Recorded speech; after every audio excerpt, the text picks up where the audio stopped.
ॐ भूर्भुवः स्वः तत्सवितुर्वरेण्यं भर्गो देवस्य धीमहि धियो यो नः प्रचोदयात्।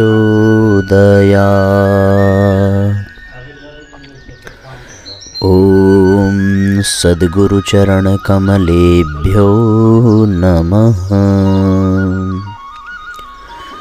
परम पूज्य गुरुदेव परमवंदनीय माता जी के दिव्य संरक्षण में विराजमान ऑनलाइन दैनिक स्वाध्याय के इस दिव्य कार्यक्रम में उपस्थित सभी आत्मीय बंधुओं का बहुत बहुत स्वागत, बहुत बहुत अभिनंदन है। आज के सत्र में आइए हम सभी परम पूज्य गुरुदेव के दिव्य विचारों को जानें, अनुभव करें, आत्मसात करें। अखंड ज्योति पत्रिका 2023 फरवरी अंक की आज का अध्याय है, हमने आंगन नहीं बुहारा कैसे आएंगे भगवान। प्रभात काल की वेला थी। सूर्यदेव अपनी स्वर्णमयी आभा से पूरे जगत के साथ भीलों के उस गांव को भी आलोकित कर रहे थे, जहां आज प्रभात काल से ही लोगों में विशेष चहल पहल थी।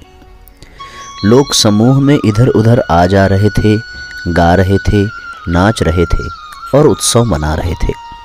उस उत्सव में आज बड़ी संख्या में पशुओं को बांधकर एक जगह बलि देने को रखा गया था। दरअसल किसी कन्या की शादी के अवसर पर भील समुदाय में पशुवध की विशेष परंपरा सदियों से चली आ रही थी। इसलिए छोटे बड़े सभी लोग अपनी हैसियत के अनुसार अपनी कन्या की शादी में पशुवध की परंपरा को निभाते आ रहे थे। पशुओं के मांस को शादी में विशेष व्यंजन के रूप में परोसा जाता था और फिर आज तो किसी साधारण भील की नहीं बल्कि भील जनजाति के मुखिया की बेटी की शादी थी। इसलिए ये समारोह और भी व्यापक पैमाने पर प्रारंभ हो चुका था। विशेष व्यंजन के रूप में पशुओं के मांस को पाने की लोगों में होड़ सी मची थी। उनमें पशुओं के वध को भी देखने की होड़ सी मची हुई थी। उनके उत्साह व जश्न की कोई सीमा न थी। पर दूसरी ओर वध के लिए बांध कर रखे गए पशुओं को भी मानो स्वयं के वध किए जाने की आहट होने लगी थी। इसलिए उनके बीच दुखद भावना व्याप्त थी। उन वध करने के लिए उनके पास रखे गए तेज धार वाले बड़े बड़े हथियार उन्हें अगले ही पल वध किए जाने के संकेत दे रहे थे। उन निरीह पशुओं की पीड़ा को जश्न में डूबे लोग भला कैसे महसूस कर सकते थे। उन असहाय व निरीह पशुओं की पीड़ा को यदि कोई महसूस कर रहा था तो स्वयं वह भील युवती थी जिसकी शादी के जश्न के नाम पर ये सब हो रहा था, और जो अभी अपने घर के झरोखे से वध के लिए लाए गए उन निरीह पशुओं को देखकर द्रवित थी, मर्माहत थी। वह सोच रही थी कि एक तरफ उत्सव का वातावरण है तो दूसरी ओर शोक का वातावरण है। भला ये कैसी विडंबना है, कैसी परंपरा है ये। हे प्रभु, आप इन निरीह पशुओं की रक्षा करें। और हाँ, यदि विवाह में इन पशुओं का वध करना एक अनिवार्य परंपरा है तो मुझे ऐसी शादी करनी ही नहीं है। वास्तव में वहां वध के लिए रखे गए निरीह पशुओं की नियति को जानकर उस लड़की का हृदय भाव संवेदना से भर उठा। उसके मन में सांसारिक जीवन से ही वैराग्य हो गया।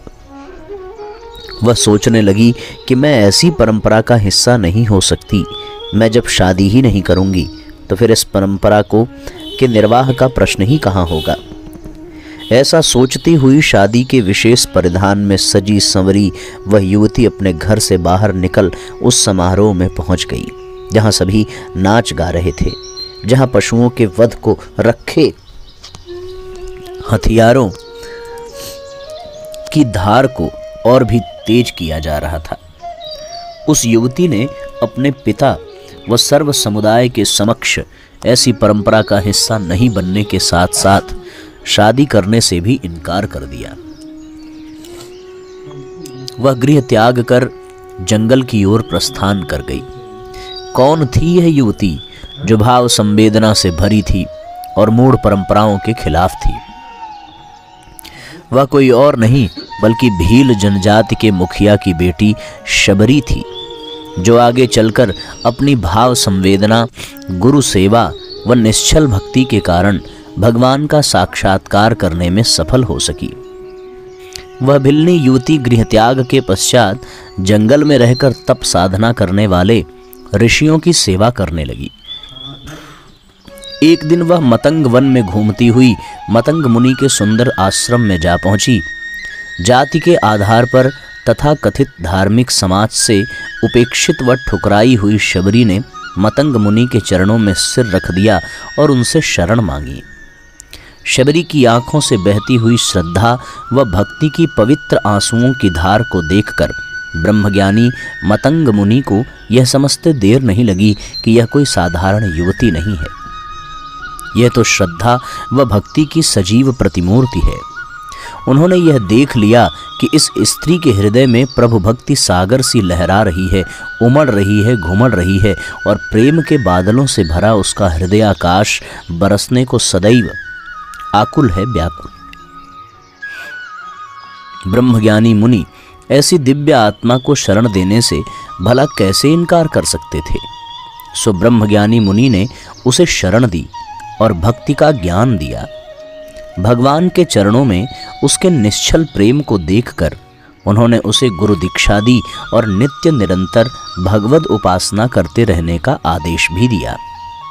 अंत समय में परम धाम जाने से पहले उन्होंने शबरी को आदेश दिया, तुम यहीं रहना, यहाँ रहकर भगवान की उपासना करना। एक दिन भगवान श्री राम व लक्ष्मण यहाँ अवश्य पधारेंगे और तुम्हें उनका साक्षात दर्शन प्राप्त हो सकेगा। श्री राम साक्षात परब्रह्म हैं, उनका दर्शन पाकर तुम्हारा जीवन सफल हो जाएगा। इस प्रकार सद्गुरु ने शबरी के हृदय में पूर्व से जल रही भक्ति की लौ को अपने ज्ञान से और भी दीप्त कर दिया, प्रदीप्त कर दिया। अपनी निरंतर उपासना से, साधना से, आराधना से वह अपने हृदय में प्रदीप्त भक्ति की अग्नि में श्रद्धा, प्रेम, सेवा, संचय की नित्य निरंतर आहुतियाँ देती रही, उसे प्रदीप्त किए रही, उसे धधकाती रही, उसे बनाए रही। उस अग्नि में उसके पूर्व व वर्तमान जन्मों के कर्म संस्कार भस्मीभूत होते रहे और शबरी का व्यक्तित्व कुंदन बन चमकता रहा, निखरता रहा, दमकता रहा। उसकी आत्मा पूर्णिमा के चांद की तरह चमकती रही, दमकती रही। वह अपने गुरु के आदेशानुसार प्रभु श्री राम के आगमन की प्रतीक्षा करती रही। पता नहीं प्रभु श्री राम कब पधार जाएं, इस सोच के साथ वह सदा सजग रहती, तैयार रहती, प्रभु दर्शन को तत्पर रहती। भक्त को सदा सजग व तत्पर रहना ही पड़ता है। वह नित्य आश्रम के प्रवेशद्वार तक के मार्ग को अपने आंचल से बुहारती और उस मार्ग पर पुष्प बिछाती। ऐसा वह प्रतिदिन करती। ऐसा इसलिए क्योंकि उसे अपने गुरु के वचनों पर दृढ़ विश्वास था। यदि गुरु ने कहा है कि भगवान यहाँ आएंगे और दर्शन देंगे तो ऐसा होगा ही, इसमें उसे कोई संदेह नहीं है, उसे कोई भ्रम था ही नहीं। उसकी श्रद्धा व भक्ति भी सच्ची थी, पक्की थी, दृढ़ थी। इसलिए उसे भरोसा था अपने गुरु पर, अपने प्रभु पर। अंततः शबरी की साधना सफल हुई और शबरी ने भगवान राम को लक्ष्मण सहित जंगल की ओर से अपनी कुटिया की ओर आते देखा। उस मनोहर दृश्य का मानसकार ने भी क्या खूब वर्णन किया है। सरसिज लोचन बाहु विशाला, जटा मुकुट सिर उर बनमाला, श्याम गौर सुंदर दो भाई, सबरी परी चरण लपटाई, प्रेम मगन मुख बचनन आवा, पुनि पुनि पद सरोज सिर नावा, सादर जल लई चरण पखारे, पुनि सुंदर आसन बैठारे, कंद मूल फल सुरस अति दिए राम कहूँ आनी, प्रेम सहित प्रभु खाए बारंबार बखानी। पानी जोरी आगे भई ठाड़ी, प्रभु ही बिलो की प्रीति अति बाढ़ी। कहीं विधिय स्तुति करऊँ तुम्हारी, अधम जाति में जड़मति भारी। कह रघुपति सुन भामिनी बाता, मानऊ एक भगति करनाता। जाति पाति कुल धर्म बढ़ाई, धन बल परिजन गुण चतुराई। भगतिहीन नर सोहई कैसा, बिन जल बारिद देखिए जैसा।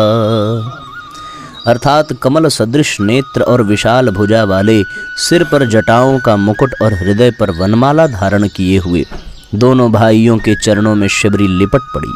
वह प्रेम में मग्न हो गई, मुख से वचन भी नहीं निकल रहा था। बार बार प्रभु के चरण कमलों में वह सिर नवा रही थी। उसने जल लेकर आदरपूर्वक दोनों भाइयों के चरण धोए और फिर उन्हें सुंदर आसनों पर बैठाया। उसने अत्यंत रसीले और स्वादिष्ट कंद मूल और फल लाकर श्री राम जी को दिए।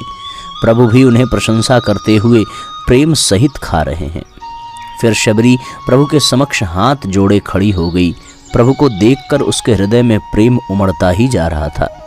वह बोली, हे प्रभु, मैं किस प्रकार आपकी स्तुति करूं? मैं आपकी स्तुति करना भी तो नहीं जानती। फिर मैं अशिक्षित और अत्यंत मूढ़ भी तो हूँ। इसलिए हे नाथ, मैं आपकी पूजा उपासना भी तो नहीं करना जानती। शबरी की निश्चल भक्ति व प्रेम भरी बातें सुनकर प्रभु बोले, हे भामिनी, मेरी बात सुन।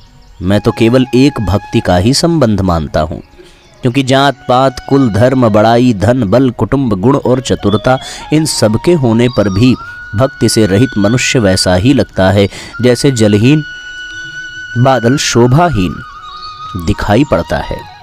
तत्पश्चात शबरी को नवधा भक्ति का उपदेश देते हुए प्रभु कहते हैं, नवधा भगति कहूँ तो ही पाही, सावधान सुनु धर मन माही। प्रथम भगति संतन कर संगा, दूसरी रति मम कथा प्रसंगा। गुरुपद पंकज सेवा, तीसरी भगति अमान।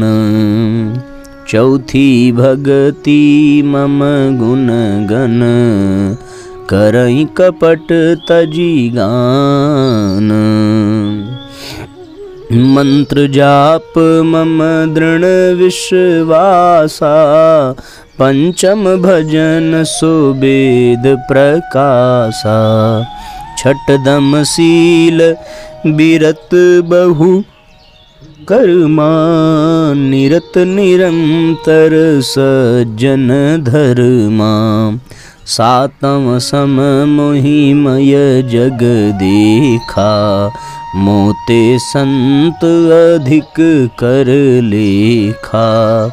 आठम जथा लाभ संतोषा, सपने हूँ नहीं देखई पर दोषा। नवम सरल सब सन छल हीना, मम भरोस हिय हर सन दीना। नवमहु एकऊ जिनके होई, नारी पुरुष सचराचर कोई। सोई अतिशय प्रिय भामिनी मोरे, सकल प्रकार भगति दृढ़ तोरे। जोगी वृंद दुर्लभ गति जोई, तो कहूँ आज सुलभ भई सोई। मम दर्शन फल परम अनुपा, जीव पाव निज सहज स्वरूपा। जनक सुता कह सुधि भामिनी, जानहि कहु करीबर गामिनी। ऐसे भगवान ने नवधा भक्ति का ज्ञान शबरी को दिया और माता सीता का पता पूछा। इसका अर्थ बताते हुए लिखते हैं कि हे शबरी, मैं तुझसे अब अपनी नवधा भक्ति कहता हूँ, तो उसे सावधान होकर सुन और उसे मन में धारण कर। पहली भक्ति है संतों का सत्संग, दूसरी भक्ति है मेरे कथा प्रसंग में प्रेम, तीसरी भक्ति है अभिमान रहित होकर गुरु के चरण कमलों की सेवा, और चौथी भक्ति ये है कि कपट छोड़कर मेरे गुण समूहों का गान करे। मेरे मंत्र का जाप और मुझ में दृढ़ विश्वास, यही पांचवी भक्ति है जो वेदों में प्रसिद्ध है। छठी भक्ति है इंद्रियों का निग्रह, शील, बाह्य कार्यों से वैराग्य और निरंतर संत पुरुषों के धर्म में लगे रहना। सातवीं भक्ति है जगत भर को संभाव से मुझ में ओतप्रोत देखना और संतों को मुझसे भी अधिक करके मानना। आठवीं भक्ति है जो कुछ मिल जाए उसी में संतोष करना और स्वप्न में भी पराये दोषों को न देखना। नवीं भक्ति है सरलता और सबके साथ कपट रहित बर्ताव करना। हृदय में मेरा भरोसा रखना और हर्ष विषाद आदि किसी भी अवस्था में समान भाव की स्थिति में होना। इन 9 प्रकार की भक्ति में जिनके पास एक भी होती है, वह स्त्री पुरुष जड़ चेतन कोई भी हो, हे भामिनी मुझे वही अत्यंत प्रिय है। फिर तुझमें तो सभी प्रकार की भक्ति दृढ़ है, अतएव जो गति योगियों को भी दुर्लभ है, वही आज तेरे लिए सुलभ हो गई है। मेरे दर्शन का परम अनुपम फल ये है कि जीव अपने सहज स्वरूप को प्राप्त हो जाता है। इस प्रकार शबरी को नवधा भक्ति का अमृत उपदेश देने के पश्चात भगवान राम शबरी जैसे निश्चल भक्त को अपने कार्य में सहभागी होने का श्रेय देने की दृष्टि से कहते हैं कि हे भामिनी, अब यदि तू जानकी की कोई खबर जानती हो तो बता। यहाँ युग ऋषि परम पूज्य गुरुदेव श्री राम शर्मा आचार्य जी के अनुसार साधकों के लिए यही समझना आवश्यक है कि प्रभु के अवतार के 3 प्रमुख प्रयोजन होते हैं। पहला धर्म की स्थापना, दूसरा अधर्म का नाश और तीसरा सच्चे भक्तों, शिष्यों व साधकों को अपने कार्य में सहभागी होने का श्रेय व सौभाग्य प्रदान करना। भगवान राम शबरी से जानकी के विषय में कुछ बताने को कहकर उसे श्रेय सौभाग्य ही तो दे रहे हैं। भक्तिमती शबरी भी यह बखूबी समझ रही है, इसलिए वह सोच रही है कि भक्तवत्सल भगवान स्वयं सर्वव्यापी सर्वज्ञ है, वे सब कुछ तो जानते हैं, फिर मुझ जैसी साधारण स्त्री को अपने भक्त को भगवत कार्य में सहभागी होने का श्रेय व सौभाग्य प्रदान करने को ही मुझसे जानकी के विषय में पूछ रहे हैं। अस्तु भक्तिमती शबरी ने कहा कि हे प्रभु, आप सर्वज्ञ होते हुए भी, सर्वव्यापक होते हुए भी जानकी के विषय में मुझसे पूछते हैं। हे प्रभु, आप पंपा नामक सरोवर को जाइए, वहाँ आपकी सुग्रीव से मित्रता होगी। हे देव, वह आपको सब हाल बताएगा। इस प्रकार बार बार प्रभु के चरणों में सिर नवा करके प्रेम सहित उसने सारी बातें कही। अंत में भगवान की मधुर मनोहर छवि का दर्शन, मुख का दर्शन कर उनके चरण कमलों को अपने हृदय में ध्यान करते हुए योगाग्नि में अपनी देह का त्याग कर वह उस दुर्लभ हरिपद में लीन हो गई, जहाँ पहुंचकर मनुष्य का फिर से मृत्युलोक में लौटना नहीं होता, अर्थात वह जन्म मरण के बंधन से सदा के लिए मुक्त होकर परमात्मा में ही लीन हो जाता है, विलीन हो जाता है। इसलिए गोस्वामी तुलसीदास साधक, शिष्य, भक्त व मनुष्य मात्र के कल्याण की भावना से कह रहे हैं कि हे मनुष्यों, अनेकों प्रकार के कर्म, अधर्म और बहुत से मत मतांतर, वाद विवाद, तर्क कुतर्क, ये सब शोकप्रद है, इसलिए इनका त्याग कर दो और विश्वास करके श्री राम जी के चरणों में प्रेम करो। भला ऐसे प्रभु को भूलकर कोई सुख प्राप्त कर सकता है? हरगिज नहीं, कदापि नहीं। इसलिए सब कुछ छोड़कर प्रभु के चरणों में मन लगाओ। यदि ऐसा कर सके तो शबरी की ही तरह कृपालु भगवान तेरा भी उद्धार अवश्य करेंगे, इसमें जरा भी संदेह नहीं है। वास्तव में उन सभी साधकों, शिष्यों, भक्तों व सामान्य जनों के लिए जो सचमुच ही भगवत दर्शन, भगवत प्राप्ति के अनुरागी हैं, अभिलाषी हैं, उनके लिए शबरी के इस कथा प्रसंग से दुर्लभ व दिव्य प्रेरणाएं हैं। उन प्रेरणाओं को धारण कर कोई भी साधक अपनी साधना की गति को तीव्र कर सकता है और अपनी मंजिल को प्राप्त कर सकता है। अस्तु आवश्यकता इस बात की है कि शबरी की तरह साधक की साधना, भक्त की भक्ति उसके जीवन से, व्यवहार से, आचरण से और हर कर्म से अभिव्यक्त होते रहनी चाहिए। शबरी की ही तरह साधक को मूढ़ मान्यताओं व परंपराओं का प्रतिकार करना चाहिए। साधक का अनीति, अन्याय, मूढ़ मान्यताओं व परंपराओं के समक्ष नतमस्तक होना या मौन बने रहना भी तो उन्हें बढ़ावा देना ही है। जैसा कि युग ऋषि परम पूज्य गुरुदेव ने कहा है, अनाचार बढ़ता है कब, सदाचार चुप रहता जब। अस्तु अनीति का खंडन करने को साधक में शौर्य, साहस व पौरुष होना चाहिए। वह साधक भी क्या जिसमें शौर्य न हो, साहस न हो, पौरुष न हो। आज समाज में दहेज प्रथा, मृतक भोज, बेटे बेटी में अंतर, जाति प्रथा, पशुबली, क्षेत्रवाद, भाषावाद, लिंग भेद, संप्रदायवाद आदि कई मूढ़ मान्यताएं व प्रवृत्तियां हैं जिनका प्रतिकार साधकों को करना ही चाहिए। साधक को शबरी की तरह ही साधना के साथ साथ सेवा में भी तत्पर रहना चाहिए। आपदा निवारण का कार्य हो या दुष्प्रवृत्तियों के उन्मूलन संबंधी कोई अभियान हो, उसमें साधकों को भागीदारी होनी ही चाहिए। शबरी रोज मार्ग की सफाई करती है और प्रभु के आगमन की तैयारी करती है। ये पूरा विश्व ब्रह्मांड भगवान का ही तो आंगन है, परिसर है। अस्तु हम जहाँ भी हों वहाँ के आसपास का परिसर स्वच्छ होना ही चाहिए, क्योंकि स्वच्छता में ही तो भगवान का वास है। पर यहाँ स्वच्छता बाह्य के साथ साथ आंतरिक भी होनी चाहिए। हमारी आत्मा ही तो वह आंगन है जिसमें प्रभु का आगमन होता है। हमें अपनी आत्मांगन में रोज भक्ति की झाड़ू लगाते रहना चाहिए। आत्मा की पवित्रता के लिए हमें सदैव तत्पर रहना चाहिए। शुभ व निष्काम कर्म से, भक्ति से, ज्ञान से ही आत्मा पवित्र होती है और तभी उसमें प्रभु का आगमन होता है। शबरी प्रभु को खट्टे नहीं मीठे फल समर्पित करती है।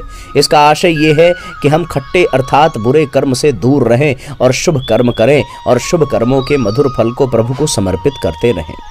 शबरी प्रभु के कार्य में भी सहभागी बनती है। विश्व ब्रह्मांड की सेवा कर गुरु के द्वारा विश्वहित में चलाए जा रहे अभियान में सहभागी बनकर हम भी यह सौभाग्य प्राप्त कर सकते हैं। शबरी भगवान के आगमन की सदैव तैयारी करती रही, मार्ग बुहारती रही और इसको लेकर लोग उसका उपहास उड़ाते रहे, मजाक बनाते रहे।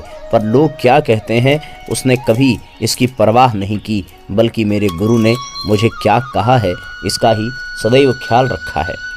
सच्चे साधक ने भी अपने गुरु भगवान पर, मंत्र पर दृढ़ विश्वास होना चाहिए। शबरी की साधना में नियमितता है, धैर्य है, संयम है, गति है, तीव्रता है। हमारी साधना में भी यही होना आवश्यक है। शबरी नवधा भक्ति में निष्णात है, हमें भी इसमें निष्णात होना ही होगा। यदि हम पूरी श्रद्धा, निष्ठा, ईमानदारी, धैर्य, संयम के साथ दीर्घकाल तक नियमित रूप से ऐसी साधना करते रहें तो हमारे जीवन में भी राम का आगमन, भगवान का आगमन सुनिश्चित होगा। भगवान का वह आगमन स्थूल अथवा सूक्ष्म किसी भी रूप में हो सकता है। वे ज्योति रूप में हमें दर्शन दे सकते हैं। वे हमारे अंदर प्रेम, ज्ञान व भाव संवेदना के रूप में भी अवतरित हो सकते हैं। वे हमारी आत्मा में आनंद के रूप में प्रकट हो सकते हैं। वे हमें दीन दुखियों के वेश में भी मिल सकते हैं। सच्चित आनंद रूप प्रभु हमारे अंदर प्रकट हो सकते हैं। अस्तु हम अपनी आत्मा के आंगन में नित्य झाड़ू लगाया करें, सफाई किया करें, क्योंकि यदि हमने आंगन नहीं बुहारा तो फिर कैसे आएंगे भगवान। अद्भुत प्रसंग था साथियों।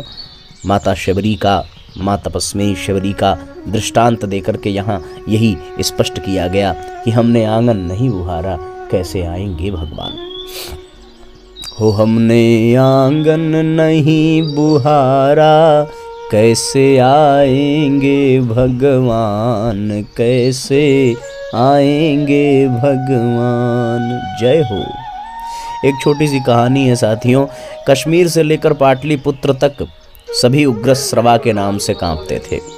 वो एक दुर्दांत आतताई के नाम से कुख्यात था और अनेकों के प्राण हरण कर चुका था। एक दिन महर्षि व्यास अपने शिष्यों के साथ उसके नगर में पधारे। उग्रश्रवा उन्हें प्रणाम करने पहुंचा और उनसे उनकी सेवा करने का आग्रह करने लगा। महर्षि ने उत्तर दिया, पुत्र, यदि तुम कुछ देना ही चाहते हो अपनी नृशंसता का दान दो, और यदि यह करने में असमर्थ हो तो पहले मेरा वध करो।